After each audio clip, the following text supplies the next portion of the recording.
Dan pada segmen kali ini kita akan membahas bagaimana literasi politik yang ada di Indonesia. Namun saya tidak sendiri, hari ini saya dengan Bapak Syarif selaku pegiat literasi politik. Bapak, selamat pagi. Apa kabar, Pak? Kabar baik. Terima kasih sudah menyempatkan diri untuk hadir bersama kami hari ini, Pak. Dan sekarang kita akan membahas tentang bagaimana literasi politik yang ada di Indonesia, Pak. Kita ingin mulai dari sebenarnya ini sejauh apa sih, Pak, pemahaman masyarakat terhadap literasi politik dengan beberapa aksi demonstrasi dan juga bukan hanya dari mahasiswa tapi beberapa kalangan seperti buruh dan lain sebagainya.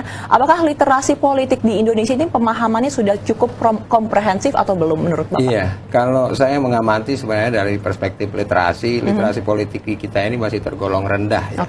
Gitu. Tandanya apa? Tandanya sebenarnya misalnya kalau banyak hoax, banyak ujaran kebencian, fitnah, itu satu pertanda bahwa pemahaman masyarakat publik baik di level manapun, mahasiswa, buruh maupun masyarakat umum, itu saya kira masih sangat rendah. Oleh karena itu penting untuk dilakukan peningkatan atau edukasi terkait dengan literasi politik di Indonesia sih, Mbak. Oke, berarti perlu adanya peningkatan edukasi. Seperti apa sih, Pak, peningkatan edukasi yang tepat sasaran untuk masyarakat Indonesia? Mengingat kita ini kan masih negara berkembang, Pak. Jadi masih banyak sekali kebutuhan-kebutuhan pokok yang kita harus penuhi. Lalu kemudian baru kita memikirkan untuk masalah pemerintahan, politik, dan lain sebagainya. Iya, kalau kita bicara literasi sebenarnya termasuk dimanapun, utamanya di politik gitu ya, itu bicara tentang pemahaman.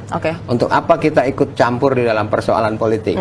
Ya, misalnya kalau kita bicara demokrasi, kemarin ada pemilu, ya, kita sudah punya idola dan sudah kita pilih.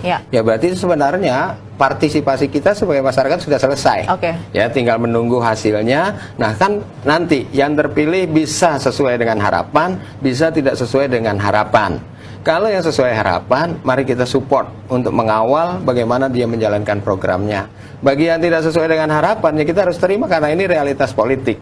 Ya, sambil kita tetap mengkritisi gitu ya. Jadi sebenarnya demokrasi itu sederhana, harus dibekali oleh kemampuan literasi yang cukup gitu, termasuk di dalam dunia politik. Baik, Pak. Ini menarik kalau misalkan saya mungkin menarik sedikit pembahasan mengenai aksi demonstrasi mahasiswa mengenai RUU KUHP, KPK dan lain sebagainya yang kemarin sempat berakhir ricuh nih, Pak, pada akhirnya. Ini ada media mainstream dan juga beberapa media mainstream lainnya itu mengatakan bahwa ini sebenarnya demonstrasi ini akhirnya tidak efektif karena beberapa mahasiswa yang ditanyai itu tidak membaca substansinya secara menyeluruh. Jadi rancangan undang-undangnya tidak dibaca secara menyeluruh, hanya melihat dari media sosial saja. Menurut Bapak, apakah ini sebuah kesalahan dalam literasi politik atau bagaimana? Persis, itu yang terjadi. Kita tidak melarang orang untuk melakukan demonstrasi sebagai sebuah ekspresi ya dalam berdemokrasi untuk menyampaikan aspirasi ataupun amanat ya kepada pemerintah atau pada lembaga yang berwenang gitu.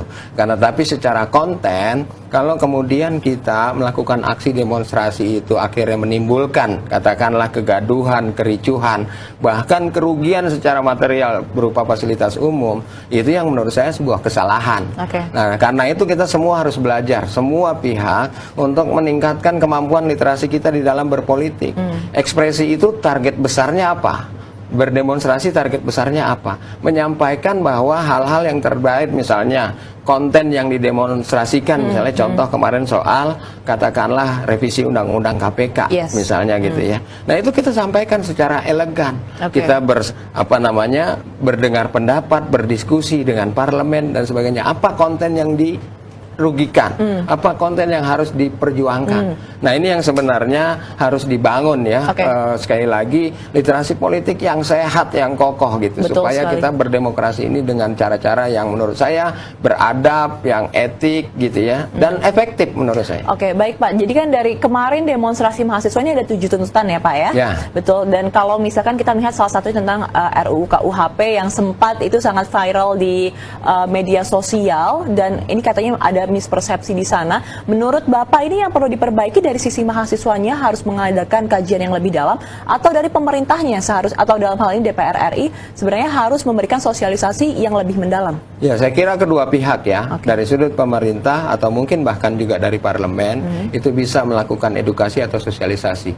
Sebenarnya apa yang beda antara lama dengan yang baru? Dan juga harus ditransparankan kira-kira konsekuensi dari yang lama itu apa dan yang baru itu apa, gitu ya. Nah kemudian juga kalau dari sudut mahasiswa, saya kira dia perlu melakukan sebuah diskusi atau riset atau kajian ya. Sebenarnya kelemahan yang baru apabila konsekuensinya A, itu apa yang dirugikan, ya, terutama buat masyarakat sebagai objek hukum misalnya, katakanlah kayak gitu. Jadi harus dilawan menurut saya perubahan-perubahan yang dalam tingkat pengambilan keputusan ini dengan cara-cara yang juga agak ilmiah ya, agak elegan gitu.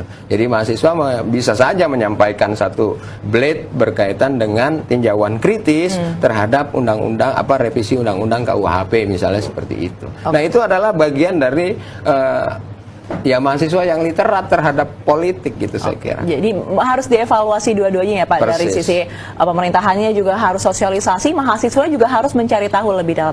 Oke, baik, ini menarik sekali pemirsa. Nanti kita masih akan membahas mengenai bagaimana literasi politik di Indonesia bersama dengan Bapak Syarif selaku pegiat literasi politik. Tapi kita akan jeda sejenak terlebih dahulu. Tetap bersama kami di Suara Parlemen.